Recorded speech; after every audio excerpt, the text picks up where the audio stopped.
Chers camarades, ou chers frères, chers grands frères, je reviens dans ce nouveau tutoriel pour, comme je l'ai dit dans le précédent, ici nous allons essayer de voir comment notre système de gestion de CV va fonctionner. Déjà, quand l'installer, vous avez l'icône qui est un produit, comme je le disais, un produit Excel, une dérivée d'Excel. Donc c'est un classeur derrière lequel on fait un programme pour pouvoir gérer un certain nombre de choses. Déjà, nous l'ouvrons, on double-clic. Et déjà, vous avez une interface où vous remplissez certaines informations. Et ces informations sont les suivantes. Étant donné que chaque utilisateur, comme je l'ai mentionné dans le fichier PDF concernant les objectifs, les principes et les règles, j'ai dit chaque utilisateur aura un CV pour ceux qui seront volontaires, qui sera codifié, et ce code sera son nom d'utilisateur. Ça veut dire, actuellement, en fait, le code sera le CV, par exemple 001. Pour le moment, je ne l'ai pas encore fait, mais tout en attendant que des membres s'inscrivent et que nous puissions lancer le processus. Déjà, en principe, ici, on a l'utilisateur, par exemple, moi, je suis l'utilisateur 001 avec mon mot de passe.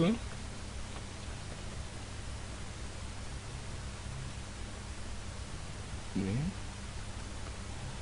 me connecte. Là, j'ai mes informations. OK. Là, étant donné que c'est l'appli a reculé de côté, on fait une réduction et on agrandit. OK. Une fois qu'on l'a agrandi, ici, il y a une liste déroulante sur lesquelles on travaille.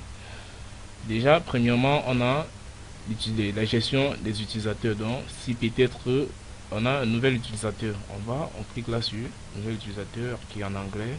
Là, vous avez les informations. Je sais pas, on va essayer de faire un exemple.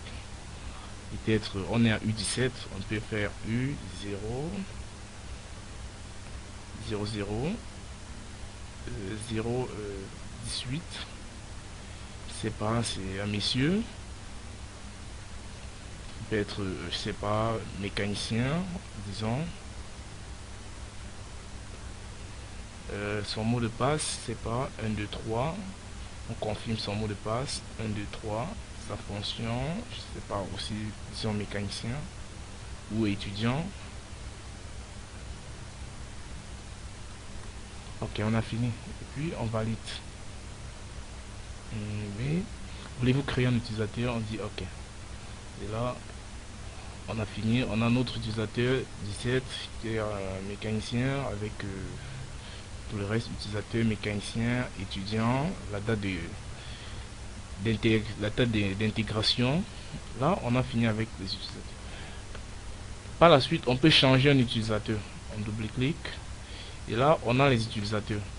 Là, on va changer peut-être le nom d'utilisateur de l'utilisateur 18. Là, on va sur l'utilisateur 18. On a une liste déroulante qui donne son nom. Il est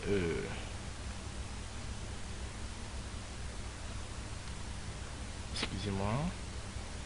Il est mécanicien.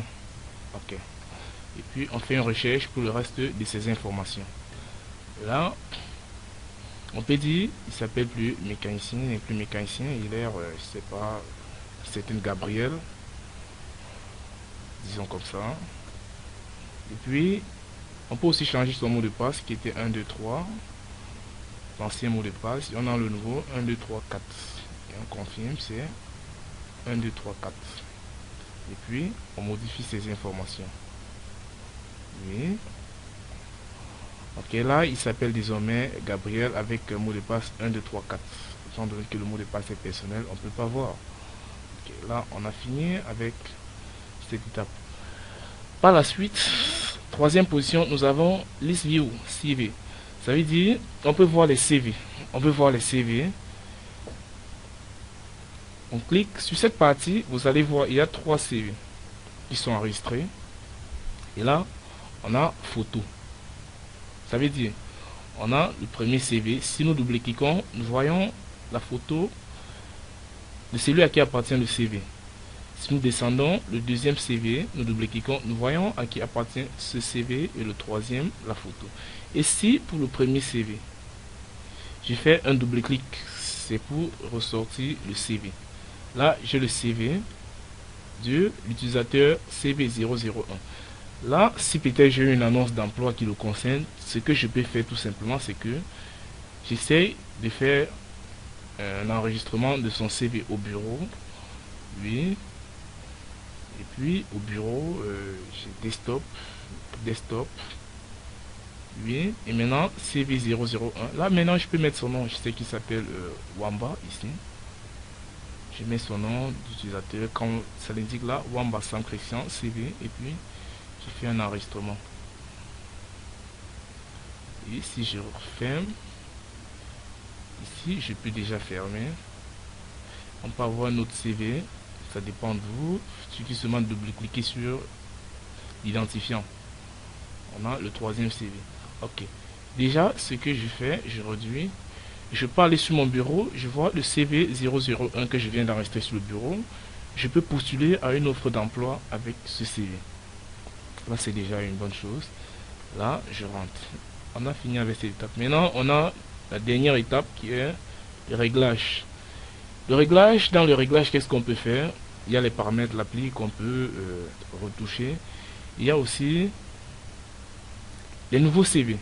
Donc dans le réglage, parce qu'il n'y a que l'administrateur qui puisse ajouter un CV. Là, qu'est-ce qu'on fait? L'administrateur, il entre son mot de passe pour les réglages. Oui. Et parmi les réglages, on a gérer les CV. À ce niveau, on a les CV qui sont enregistrés. On peut ajouter un nouveau CV. Qu'est-ce qu'on fait? On entre CV 004.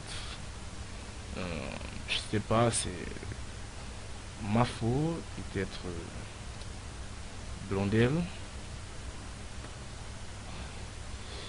Et peut-être, je sais pas, Brazzaville, Congo Brazzaville.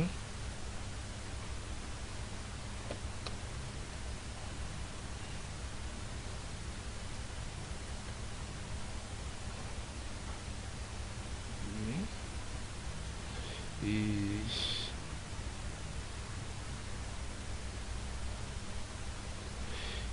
profession peut-être, je sais pas, infirmière.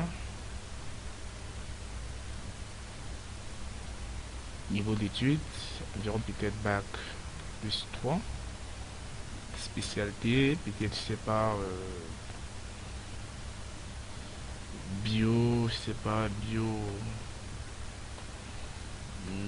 médical. On va le faire de manière aléatoire. Et on a le contact peut-être 656 20 58 20. On a l'email, c'est pas peut-être mafo arrobas yahoo.fr.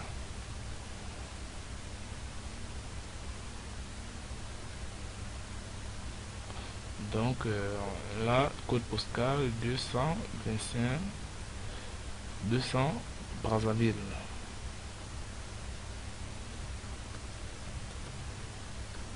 Là, on a fini. Donc, on valide. Une fois que les informations sont, on valide. Oui, on valide. Là, on peut pas voir, mais on actualise la base pour pouvoir voir cette information. Vous voyez que l'information est bien évidemment enregistrée. Vous pouvez la parcourir jusqu'à la fin. Vous avez toutes ces informations. Ok. Et là, une fois fini, vous pouvez fermer et faire un retour sur l'application. Là, c'est pour ce qui concerne l'utilisation de l'application. Et mesdames et messieurs, j'espère que tous les membres du groupe sauront s'en servir pour qu'on puisse avancer selon nos objectifs à définir. Merci de l'avoir suivi et à très bientôt pour peut-être des suggestions. Ferme.